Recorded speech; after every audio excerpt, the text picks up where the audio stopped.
what NHL opinion will have you like this? We'll share ours in a little bit, but there was a bunch of, there were some really, really good ones going around, and then there were some that people definitely missed the boat on what it's supposed to be. Like I saw our boy Frank said, allowing the teams to ice the puck after committing an infraction makes no sense.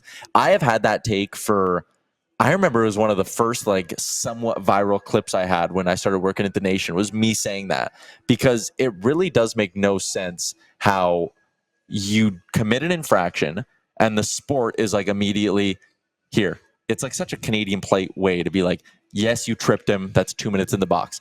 You can ice the puck though. Yeah. Like we'll forget about that one rule. That's a rule all the other time. It'd be like in the NFL if, you know, the defense went offside and then players were allowed to like commit offensive pass interference, or the reverse of that. If the offensive team went offside, it's like, you know what, defense, you can just grab them, just play however you want. Like, yeah, it's weird that you committed infraction and then get like a little treat, a little bonus to make your life a little easier.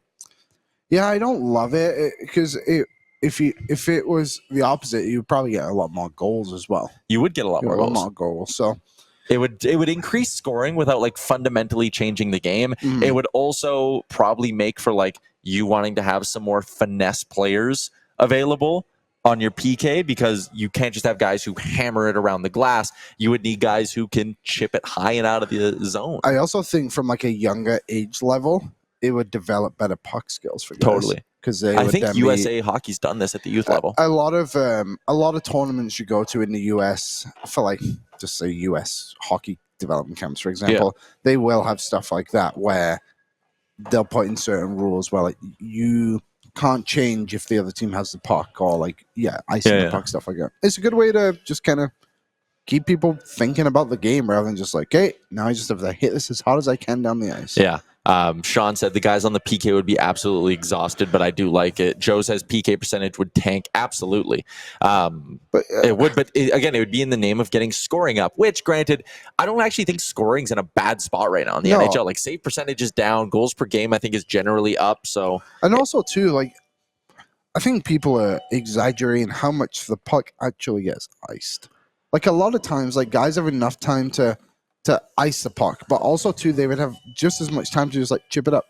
Yeah, I would love to like see how many scenarios where like the puck going down the ice is the result of a shot that missed the net, a block shot that ricochets out, or a scenario, that's a good point by you, where like, yes, a guy did ice it, but did he have time to like take 5 steps up and then just chip it softly? Like it happens a lot, and I think the refs would become, how do you say, more lenient to it too. Like you said, if a guy blocks the puck and it goes all the way down the ice, or whatever it may be. Aaron, if you want to flash up the little image again, because I do want the YouTube chat, and I see a couple of you dropping them in. I want your kind of like hot takes. It can be Oilers related. It can be NHL related. I got a couple that are just like generally fandom related as well. So Liam and I are going to share ours in a bit, but I do think there were a few people that answered this thing who like totally missed the boat on what it's supposed to be. Which isn't surprising. No, not surprising at all. But some of the quote tweets were like, okay, this one from Ross Leviton. If a penalty continues through intermission, the opening faceoff should be in the offensive zone for the team on the power play. I mean, how often does that happen? Like once every 8 games, there's a power play that continues in the next period. Like that one was whatever. I saw one that was like, players should have to wear neck guards. I'm like, who? That's not going to have the knives out at your throat. Being like, No, I think players should wear. Ironically, I think players should wear neck guards. Like, all right. I saw one being like, if you have more than one favorite team, like whatever. Yes and no. You can have other teams you enjoy watching. I always hate that stuff where it's when people are like, "Oh, you wear another man's name on your back of your jersey." I hate that one. Just let people go to the damn game. Yeah, and like, who cares? Also, if your team sucks, if your team stinks, let's say right now you're a San Jose Sharks fan, and you know you're not going to be good for the next few years, and this year during the playoffs, you're like, man, I think the Montreal Canadiens were a lot of fun to watch. Yeah. And next year you want to watch Montreal Canadiens games and be like, I kind of want them to win. Just watch them. Yeah. Just watch them. Aaron said, not knife worthy, but I do not understand the point of the goalie trapezoid thing. Yeah, I think that's another one where like, if the NHL changed that tomorrow, who argues it? Yeah. No, I don't even think goalie people would argue it. No, I think it's a bit of a silly, especially to be penalized for it. Like, I don't know. I think it's just dumb. Like, I feel like they could be less harsh on it, being like, or the goalie touched the puck. Because Skinner did it, didn't he, in the Yeah. playoffs? That one game was an offensive zone draw, no change.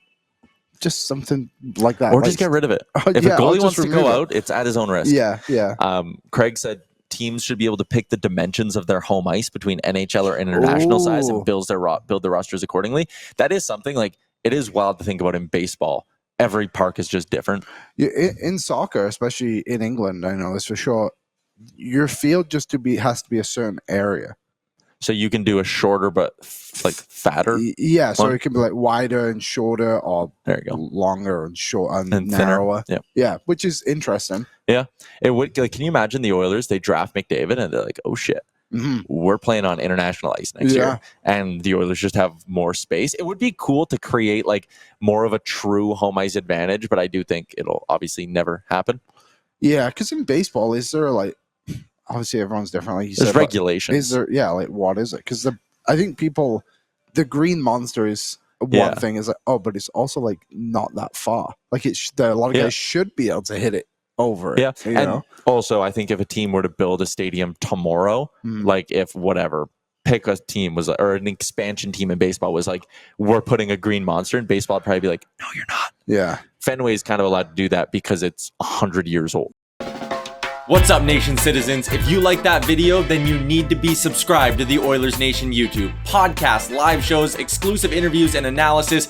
Everything you need from your favorite voices at Oilers Nation. And you don't want to miss any of it, so hammer that subscribe button.